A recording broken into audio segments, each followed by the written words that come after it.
BNP, ছাত্রদল, যুবদল যেভাবে চাঁদাবাজি হচ্ছে এবং এই চাঁদাবাজি থেকে রক্ষার জন্য একটা ডিজিটাল কার্ড উদ্বোধন করা উচিত তারেক রহমান সাহেবের।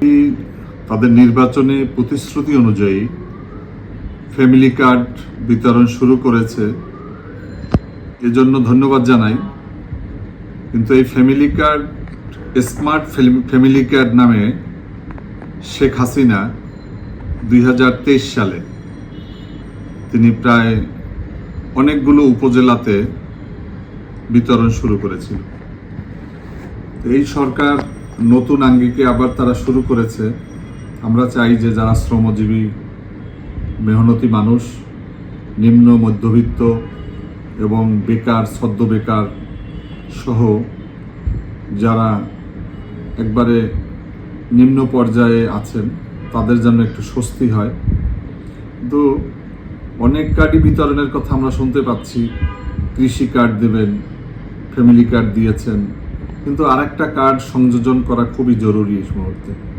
এটা হচ্ছে বিএনপি, ছাত্রদল, যুবদল এবং স্বেচ্ছাসেবক দল সহ বিভিন্ন জায়গাতে যেভাবে চাঁদাবাজি হচ্ছে এবং এই চাঁদাবাজি থেকে রক্ষার জন্য একটা ডিজিটাল কার্ড উদ্বোধন করা উচিত তারেক রহমান সাহেবের।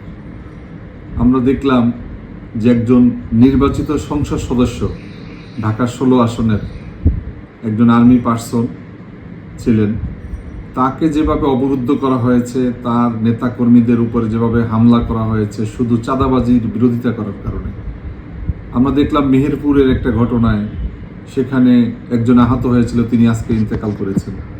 এবং এরকম বহু জায়গাতে আজকে এই চাঁদাবাজির প্রতিবাদ করার কারণে তারা ক্ষিপ্ত হায়েনার মতো ছুটে গিয়ে হামলা করছে। এটা থেকে মানুষ যেন মুক্তি পায়। সরকার পরিবর্তনের পরে যদি চাঁদাবাজিটা বন্ধ হতো তাহলে আমাদের দ্রব্যমূল্য আরও অনেক কমে যেত।